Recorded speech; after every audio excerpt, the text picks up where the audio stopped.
Hello everyone, Charles Watts here. Welcome back to Inside Arsenal. It's Tuesday. I hope the day is going well wherever you're watching or listening to this around the world. Big day, of course, semi-final day. Arsenal versus Newcastle in the semi-final of the Carabao Cup. First leg takes place just in a few hours' time at the Emirates. I'll be heading up there. It is snowing outside. It is cold. It is freezing, but I can't wait. It is going to be, I think, anyway, a hell of a game. I think the two legs are going to be proper semi-final cup football. Going to be hostile. It's going to be feisty. It's going to be aggressive.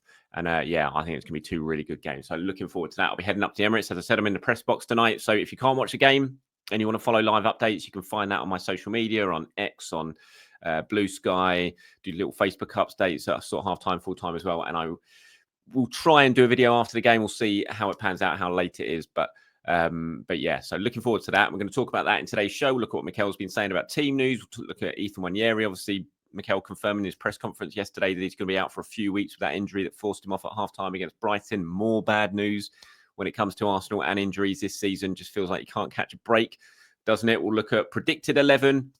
Go over what I think Mikel Arteta will do today. Look at what you guys have been saying ahead of the game as well. So plenty to get stuck into. And we'll start with Ethan Nwaneri yesterday. Obviously, this is what Mikel Arteta had to say. I'll make myself move to the central areas there on the screen. He said, unfortunately, he's picked up an injury and he's going to be out for a few weeks. He said it's a muscular injury. On how Ethan is doing, he said he didn't really know. He said, presumably at halftime, I'm feeling something, but I don't really know what it is. He's earned the right to step up and play for us. And now he starts to have some games, some big games as well, and impact those games in which he's done in different positions. So I'm gutted for him because this is going to stop him a little bit, but it's another step in that development phase that he's in. I'm really happy with the way he is going. And it is a shame. I mean, it's obviously a blow for Arsenal because with the injuries they've got at the moment, Ethan Nwaneri forced himself into the starting 11 and had made an impact in the starting 11, playing very well in the game against Brentford, following that up with a goal in the first half against Brighton.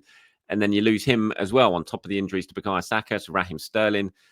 It's just a story of the season, isn't it? It feels like you get a player comes into the side, starts doing well, and then they get injured, and they're in the same position as someone who's already been injured in that role. It just feels like the story of the season for Arsenal. So it is a blow for Arsenal, but it's a blow for Nwaneri as well. I think no one's really done more to get Arsenal to the semi-finals of the Carabao Cup than Ethan this season. He scored in the games against Bolton, against Preston. He's been a really key player in this run to the semi-final. So he'll be really disappointed that he's going to have to sit and watch tonight. You've got the Manchester United game in the FA Cup. He might well have been involved in that. The North London derby, I mean, next week, he had a good opportunity to start. He obviously came on against Spurs in the last few minutes in the game earlier on in the season. This potentially was a chance for him to start a North London derby as a 17-year-old academy kid next week. And now he's going to have to sit and watch that from the stands. So it is a real blow to him as well. As Mikel said, it is probably an important development stage for him. All young players are going to have to get used to getting injured. It happens, especially when you're a winger or forward. You're going to pick up these muscular injuries and you're going to have to miss games. So you've got to adjust to that and learn how to deal with that. So it might well be a sort of crucial development phase for him, but that doesn't take away from the fact it's incredibly disappointing. I think what it is a reminder that he's a 17-year-old kid. He starts 2 Premier League games in a row and he gets himself injured. Not gets himself injured, but he picks up an injury, and a muscular injury at that. These players at that sort of age are still growing. The bodies are still learning how to deal with the demands of these sort of matches, and it's why they do have to be carefully managed, and their minutes have to be managed. And I've sat here and complained that Mikel hasn't used him and started him in certain games, but I think this is probably a bit of a reminder to us all that these 17-year-olds, their bodies need time to sort of learn to cope with what they have to go through playing week in, week out, or starting week in, week out in the Premier League. And this is just a little reminder of that. So yeah, disappointing news on Ethan Nwaneri.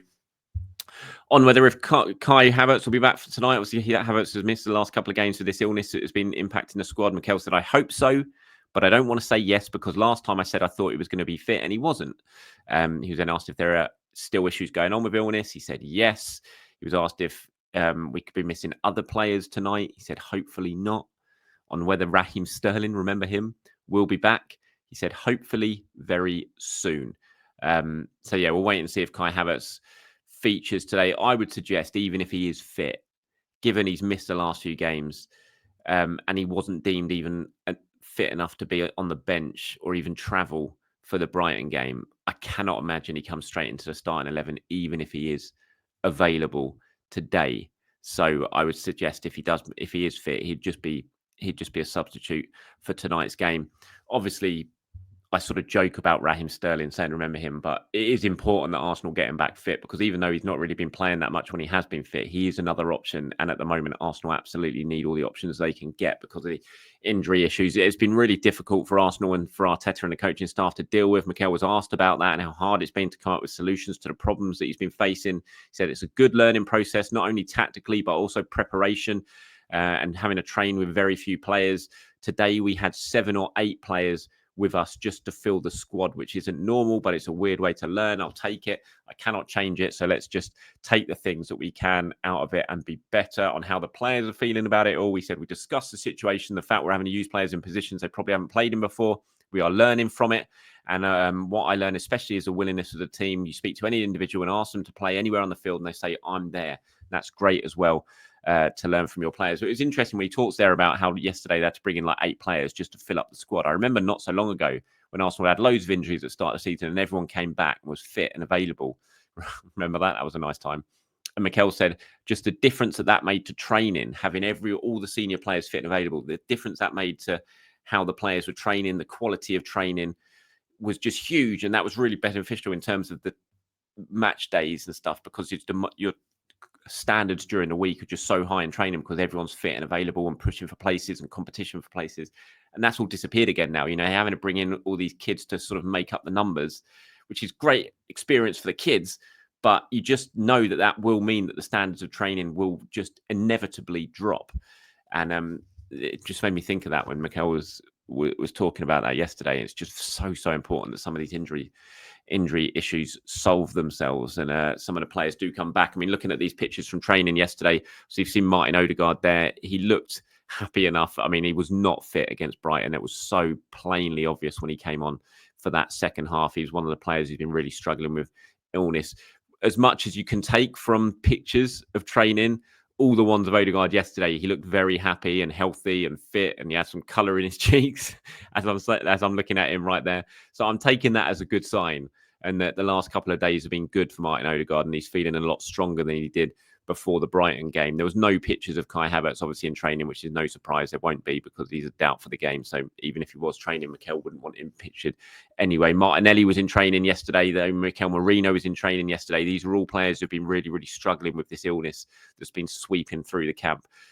So that's a good sign that they look like they're still, they're able to train. So you would expect they're going to be okay for today's game. But yeah, Martin Odegaard, I think, is the key one. If you can get him back into the starting 11 tonight, it's going to be really, really hugely important for Arsenal. And I'm predicting he's going to be in the starting 11. So this is my predicted 11 for tonight.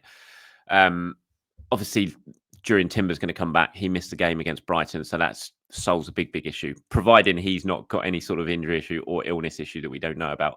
But because I didn't actually see him in the training pictures yesterday, thinking about it, although I didn't have a really good look for Timber. I'm kind of worried myself as I'm speaking on camera. But I'm presuming Timber comes back in and plays at right back, which is great. That just solves a big issue for Arsenal. So I'm going Timber, Saliba, Gabriel. I think Lewis Skelly might come in for this game. Calafiori's played the last couple. But Lewis Skelly's been like Nwaneri. Lewis Skelly's been key. Had some good performances in this competition so far this season. I think he starts at left back. So I'm going Timber, Saliba, Gabriel, and Lewis Skelly as the back four. Partey moving into that number 6 role. Obviously played against Brighton at right back, but I think he comes back into his favoured midfield role. So I then think we're going to see Odegaard and Rice together. Obviously, Merino started the last couple of games. Wouldn't surprise me if he drops to the bench for this one and we see the Partey, Odegaard, Rice midfield.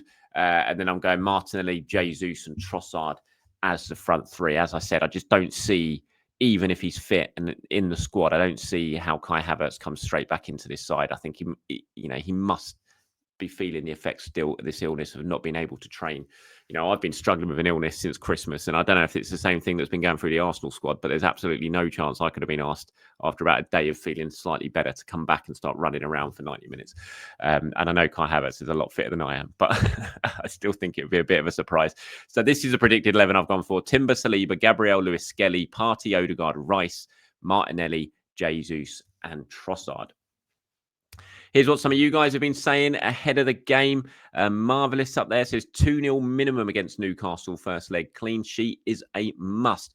I do think a 2-goal advantage has to be the aim for this one. As I said in recent shows this week, that second leg at St James's Park, it's a month away, but I'm already thinking about what the atmosphere is going to be like there and how hostile that is going to be for Arsenal. You know, it's going to be a huge occasion for Newcastle trying to get themselves to a final. We know it's been 50 years, whatever it is, 60 years since they've won a major trophy up at St James's, and they are going to be desperate to get themselves to Wembley, and so that atmosphere is going to be raucous. You know, Arsenal have gone there the last couple of seasons in the league, not scored a goal in either of the last 2 games, barely had a shot either. So you want to get a good lead to protect going up to that game. I think you're right, Marvelous. I'd say 2-0 is definitely the minimum target that you want to be setting for this one.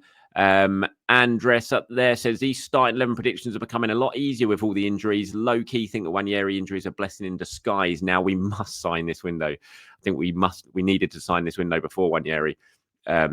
We definitely do now. Whether they actually do it, we'll have to wait and see. But I agree, they do need to do something in the next few weeks.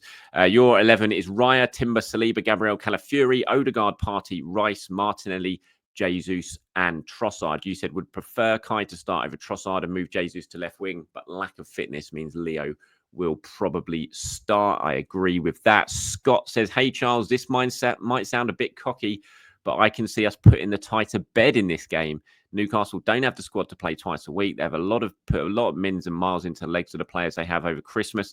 They like to play ball, but they'll sit in a low block, something they haven't done recently, and we'll pick them apart when they try and break. Once our squad is over the bug, it will be a 4 or 5-1 to Arsenal, which is my score prediction. I mean, I like your optimism there, Scott, but I cannot see Arsenal winning this game 4 or 5-1. I have to say, with the issues Arsenal have got, the lack of options that they've got in attack, I mean, that would be an unbelievable result against a Newcastle side who are absolutely flying. And I think they will sit.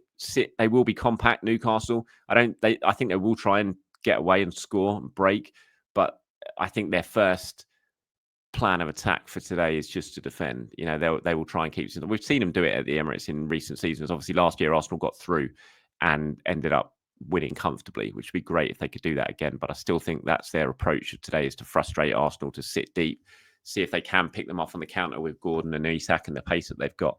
But I think their first priority will be to keep things tight. Aaron says, given the injuries, my lineup would be Raya in goal, Timber, Saliba, Gabriel, Calafiori, Odegaard, Partey and Rice, Jesus, Trossard and Martinelli. So you've got Trossard as a striker there. You said, would like to see Jesus on the right as Martinelli struggled there the last 2 times. Not many options anyway, unless I said to try something completely different like Zinchenko or MLS on the right wing, which almost seems to be necessary, at least from the bench, to put them forward, given our plenty left-back options and the lack of attacking ones. Yeah, interesting that... I think when Havertz is fit, Jesus on the right-hand side becomes a really appealing option. He does do it very well. He can play there well. He's played there well for Arsenal. He's played there very well for Manchester City in the past. I just think Havertz's lack of action recently has sort of stopped us potentially seeing that. But I think it is a really interesting option in Saka's absence when Havertz does get himself back fit. Thanos says, if Havertz is back, then I think Jesus should fill in on the right wing. Well, I've just been talking about, instead of Martinelli, Trossard isn't a starting player, in my opinion. And ZPS down there says, I worry about this tie. They have no Europe. And for the second leg, they have 3 days rest and on R2. And we faced Man City before that. Didn't realise that Man City game was just before that.